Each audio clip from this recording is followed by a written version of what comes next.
जित्वा सुदुर्जयम मृत्युम अमृतत्वाय माम भज। पिताजी तो वनवासी बनकर के चले गए, किंतु भगवान कपिल भी अपनी मां के साथ नहीं गए। पितरी प्रस्थिते रण्ये मातुः प्रिय चिकीर्षया बिंदु सरेद्वासीद भगवान कपिल किल। भगवान जानते थे कि मां के साथ रहूंगा तो सामीप्य दोष के कारण मां के जीवन में वैराग्य नहीं आएगा, और वैराग्य के अभाव में यदि ज्ञान का वर्णन मैं करूंगा तो ज्ञान का जो सहज फल है वह इसके जीवन में उतर नहीं पाएगा। मां के जीवन में वैराग्य आए इसलिए मां से दूरी बनाई, किंतु संकल्प ये किया कि मां के जीवन में वैराग्य उत्पन्न हो। भगवत संकल्प का फल कहें, हमारे आराध्य गुरुदेव के गुरुदेव पूज्य श्री उड़िया बाबा जी महाराज, वो कहते थे कि एक बार हमारे रजिस्टर में जिसका नाम लिख गया उसकी मुक्ति कन्फर्म है। और करुणा तो क्या कहे, वो कहते थे कि जब तक वह मुक्त नहीं होगा तब तक मैं मुक्त नहीं होगा। ये भगवत स्वभाव है। आज भगवान भी इसी संकल्प को लेकर के बैठे हैं। मातुः प्रिय चिकीर्षया, भगवान का संकल्प साकार हुआ, मां के जीवन में वैराग्य हुआ। धातु स्मरंती बचः, विधाता की वाणी स्मरण में आई कि विधाता ने कहा था कि तुम्हारे कोख से उत्पन्न होगा भगवान। आज लगा कि अरे मेरा बेटा तो भगवान है। भगवान के लिए विमान का परित्याग करके जब भगवान के पास पहुंची, आहा, आज मां बन करके नहीं पहुंची, एक योग्य शिष्या बन करके पहुंची। निश्चित रूप से सारे के सारे संबंध भगवान के साथ रसीले होते हैं, चाहे मातृपितृ संबंध हो, चाहे स्वामी सेवक संबंध हो, चाहे सखा सखा संबंध हो, चाहे मधुर भाव का संबंध हो, किंतु यह निश्चित है ज्ञानोत्पत्ति शिष्य और गुरु के संबंध में ही होती है। और जब तक शरणागति ना आए, गीताकार ने वर्णन किया कि जब तक अर्जुन शिष्य नहीं बने, लोगों को लगता है कि शिष्य बनने का अभिप्राय एक नारियल ले जाओ और उसमें थोड़ा रुपया ले लो, माला ले लो, और गुरुजी कान में मंत्र फूंक दिए, तुम चेला बन गए और हम गुरु बन गए। ये तो केवल व्यवहार में लगता है कि गुरु शिष्य बन गए। अरे नारायण, मन मिले का मेला नहीं तो काहे का गुरु और काहे का चेला। और सच्चा गुरु तो वही है जो आपको अंधकार से निकाल दे। गु शब्दस्तंधकारोस्ते रू शब्दस्तन निरोधकः, अंधकार निरोधत्वात् गुरुरित्य विधीयते। भैया एक बात कहूं, गुरु खोजने की जरूरत नहीं, आप शिष्य बनो। जिस दिन आप में शिष्यत्व आ जाएगा उस दिन गुरु खोजना नहीं पड़ेगा, गुरु ही चलकर तुम्हारे पास आ जाए। हमारे जीवन में शिष्यत्व आए। आज सबसे बड़ा अभाव यदि कहीं दिख रहा है तो शिष्यत्व का।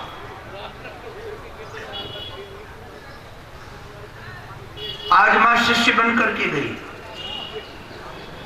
अर्जुन ने भी कहा शिष्यस्तेहम साधिमाम त्वाम प्रपन्न, मैं शिष्य हूं, तुम्हारी शरण में हूं।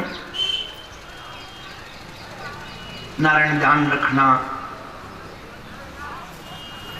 डॉक्टर से रोग मत छुपाओ और गुरुजनों से दोष मत छुपाओ। अगर डॉक्टर से रोग छुपाओगे तो रोग की निवृत्ति होगी कैसे? और डॉक्टरों से यदि दोष, महाराज गुरुजनों से यदि दोष छुपाओगे तो दोष की निवृत्ति होगी कैसे? और मैं गारंटी से कहता हूं, यदि सच्चा डॉक्टर होगा तो रोग देखकर घृणा नहीं करेगा, चाहे कितना भयंकर रोग क्यों न हो, अपना दायित्व समझ करके तुम्हारी सेवा में लग जाएगा। और यदि सच्चा गुरु होगा तो तुम्हारे दोषों से घृणा नहीं करेगा, उसको लगेगा कि इसको हमारी आवश्यकता ज्यादा है। यदि हमारे जीवन में दोष न होते तो गुरु की जरूरत क्यों पड़ती? हमारे जीवन में रोग न होते तो डॉक्टर की आवश्यकता क्यों पड़ती? गुरु की जरूरत इसलिए है कि हमारे चित्त में दोष है। हम दोष की निवृत्ति के लिए गुरु का वर्ण करते हैं। इसलिए मैंने देखा है कई साधक इसमें दिग्भ्रांत भी हो जाते हैं। गुरुजनों के सामने जो अपने दोषों का वर्णन कर दे, गुरुजन उससे ज्यादा प्रेम करने लगते हैं। तो सामान्य साधक को लगता है कि अरे इसका चरित्र ठीक नहीं है, इसका स्वभाव ठीक नहीं है, ये आदमी ठीक नहीं है, और तब भी गुरुजन पता नहीं इस पर क्यों रीझे जाते हैं।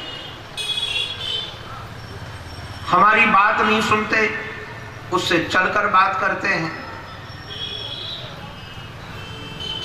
नारायण, ये गुरुजनों का स्वभाव है। वो दोष देख करके और करुणा से भरते हैं और कृपा से भरते हैं। आज माँ ने जो दोष बताया है, शायद कोई स्त्री अपने पुत्र के सामने उस दोष का वर्णन कर सकती है। निर्विण्णा नितराम भूमन असद इंद्रिय तर्षणात्। सच्चाई है नारायण, मां की पीड़ा है। मां को लगता है मनु शत्रुपा जैसे माता पिता मिले, जिनका जीवन भक्ति से भरा पड़ा है, निष्काम कर्म के प्रमाण स्वरूप है, उनकी बेटी होकर मेरे में ये दोष। और उसके बाद लगा कि करदम जैसा महापुरुष मिला पति के रूप में, जिनका अंग संग मिला, जिनका नाम ही करदम है, जिनकी इंद्रियां बस में। इंद्रिय संयमी पुरुष का संग मिलने के बाद भी आज हमारी इंद्रियां लोलुप हैं। उन्होंने कहा कि जब से सुध संभाली तब से इंद्रियों को भोग देती आई हूं,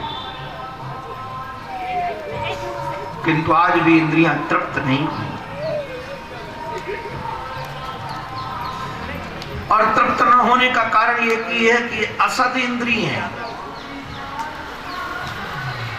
सदपुरुष का स्वभाव होता है कि थोड़ा भी मिले तो प्रसन्न हो जाता है। सदपुरुष के साथ आप थोड़ा भी उपकार करो, वह जीवन भर आपका ऋणी हो जाता है। और दुष्ट पुरुष के साथ आप चाहे कितना उपकार करो, उस उपकार की आशा से और भर जाता है।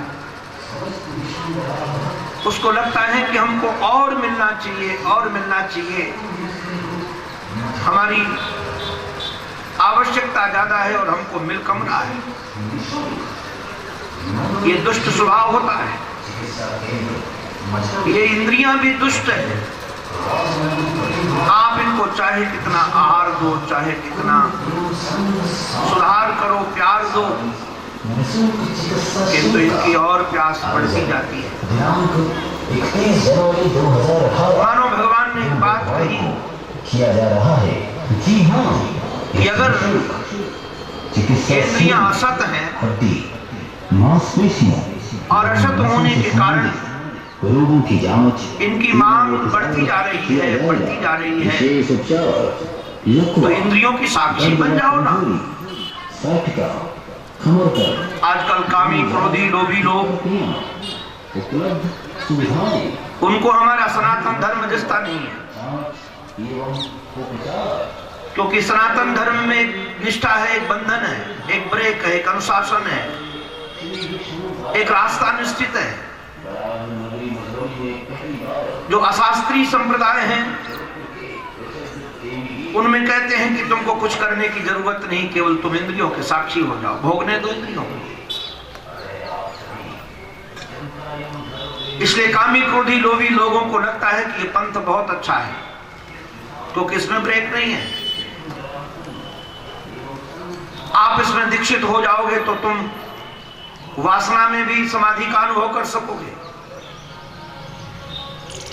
कमाल के लोग हैं, थोड़ी भी समझ नहीं है। कोई भी साधन बनाया जाता है तो सहज पथ के लिए नहीं होता है। जो इंद्रियों की सहज बहिर्गति स्वभाव है, जन्म जन्म से जो इंद्रियां लोलुप हैं, विषय लोलुप हैं, उनको विषय का ही साधन बताया जाएगा।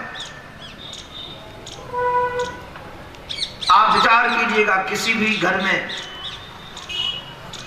निश्चित रूप से मोटर पानी की लगाई जाती है, चढ़ने के लिए, उतरने की जरूरत नहीं पड़ती है।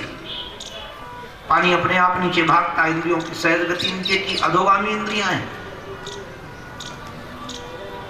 इसलिए लोगों को लगता है कि जहां हमको सहज हो, हमारी इंद्रियों को छूट मिले, हम पर कोई बंधन न हो, अरे नारायण, हम जंगली पशु बनकर जीना चाहते हैं। ऐसे लोगों की कभी सदगति हो सकती नहीं है। लक्ष्य तक वही पहुंचता है जो कहीं किनारों से सटकर चलता है। मां ने कहा कि इन दुष्ट इंद्रियों से मैं परेशान हूं।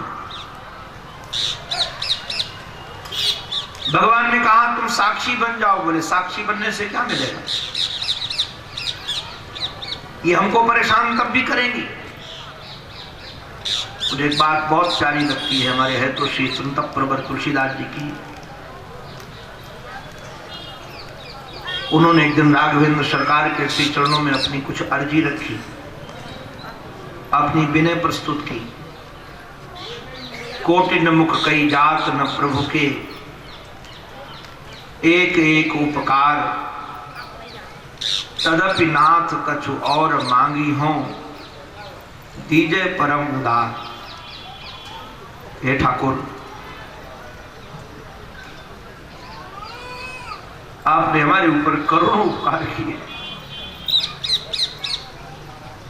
करोड़ों मुख लेकर के हम एक एक उपकार की भी चर्चा नहीं कर सकते हैं, सामर्थ्य ही नहीं। किंतु क्या करें, मांगने की आदत पड़ गई है। मांगने की आदत होने के बाद कारण यह है कि कुछ और मांगूंगा। तदपि नाथ कछु और मांगी हो, और मैं जानता हूं जिससे मांग रहा हूं वो परम उदार है। उदार ही नहीं, परम उदार है। राघवेंद्र सरकार ने तुलसीदास को कहा, बाबा क्या चाहिए, मांगो। बोले महाराज, ये जो हमारा मन है ये मछली है। जैसे मछली पानी से जुदा नहीं होना चाहती है, पानी से अलग नहीं होना चाहती है, वैसे हमारा मन रूपी मछली विषयों से अलग नहीं होना चाहता।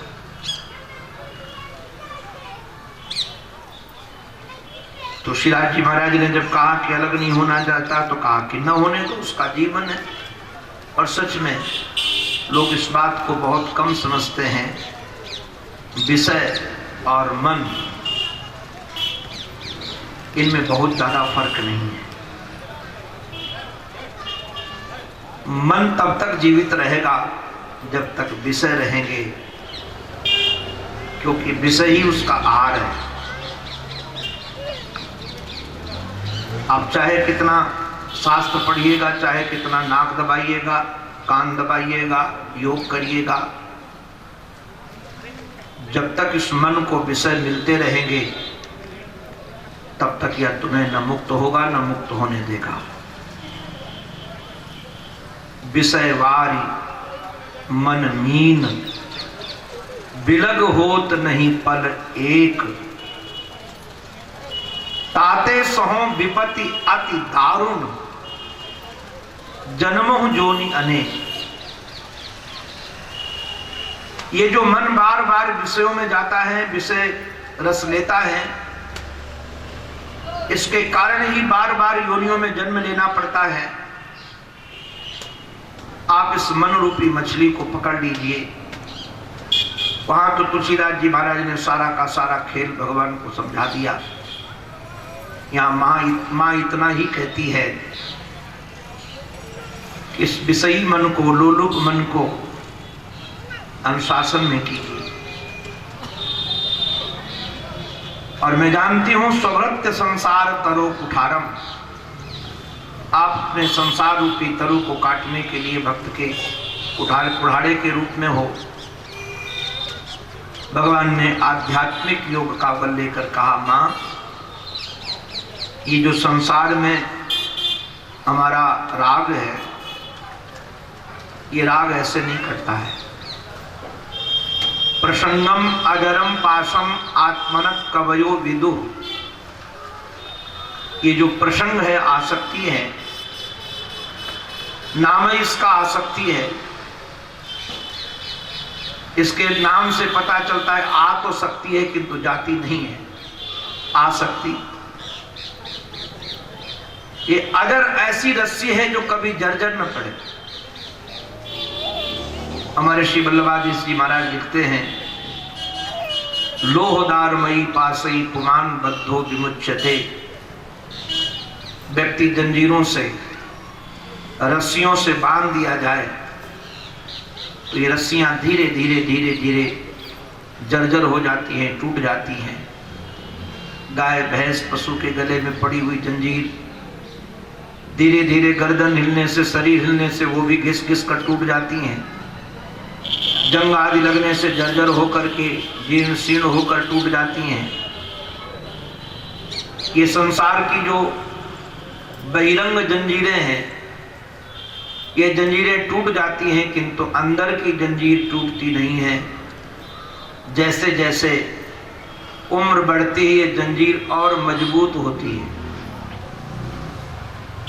भले बाबरे लोगों को लगता है कि बुढ़ापा आएगा तो अपने बच्चों से ममता छोड़ करके हम भजन में लगेंगे, किंतु मुझे पता है पहले व्यक्ति अकेला होता है, फिर पत्नी से बनता है, फिर बच्चों से बनता है, फिर बहुओं से बनता है। रस्सियां और बढ़ती जाती हैं और बाद में फिर नाती पोतों से बंध जाता है।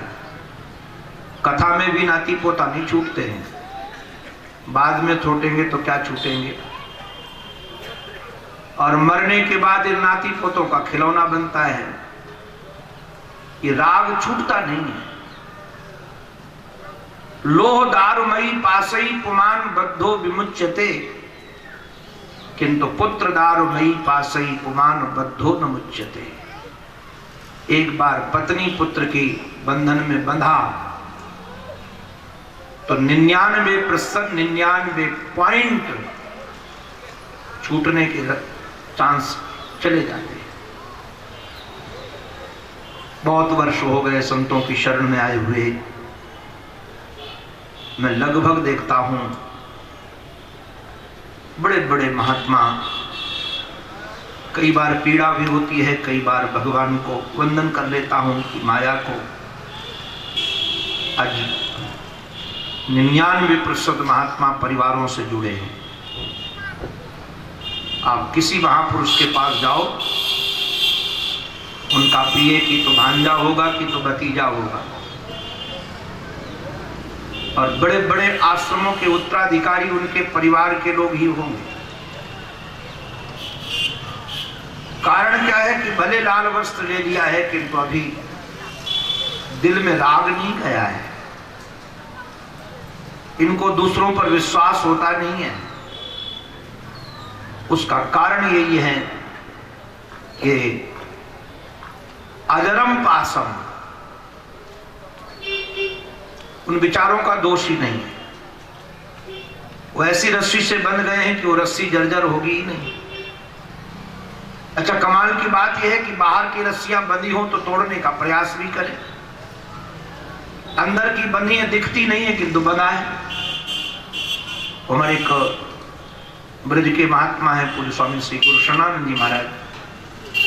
वैसे ये दृष्टांत तो पुराना है किंतु कोई भी घटना दोबारा घट सकती है संसार में। तो वो सुनाते हैं कि जब मैं काशी में पढ़ता था तो अष्टमी प्रतिपदा को संस्कृत विद्यालयों में छुट्टी होती है। जैसे आप लोगों के यहाँ रविवार को छुट्टी होती है, ऐसे संस्कृत विद्यालयों में रविवार को छुट्टी नहीं होती, प्रतिपदा अष्टमी को छुट्टी होती। तो कहा छुट्टी थी तो 80 घाट में स्नान के लिए गए। तो महात्मा लोग, आज भी विद्वान लोग नाव लेकर के उस पार चले जाते हैं, और रेत है उधर काशी में, इस तरफ घाट है उधर रेत है। तो अपना रेत में स्नान किया, वहीं बैठते हैं छुट्टी के दिन। तो 80 घाट में जब वो संतप प्रवर जा रहे थे तब तक देखा कि एक धोबी बड़ा दुखी बैठा है। एक हाथ से गधे के गले में पड़ी हुई रस्सी पकड़े है, एक हाथ से मस्तिष्क में हाथ रखा है। तो स्वामी जी को लगा कि धोबी को शायद कोई परेशानी है। तो जाकर पूछा, क्या बात है भैया, कुछ कष्ट है, निवारण कर सकता हूं? उन्होंने कहा, हाँ निवारण कर सकते हैं। समस्या है? क्या समस्या है? यहाँ से 4-5 किलोमीटर दूर हमारा घर है, और इस गधे पर कपड़ा लाद करके लाता था, साथ में एक रस्सी लाता था, इसके पैर में बांध देता था, इस खूंटे से बांध देता था, उस परिधि में चरता रहता था गधा, और मैं अपने कपड़े धो करके फिर गधे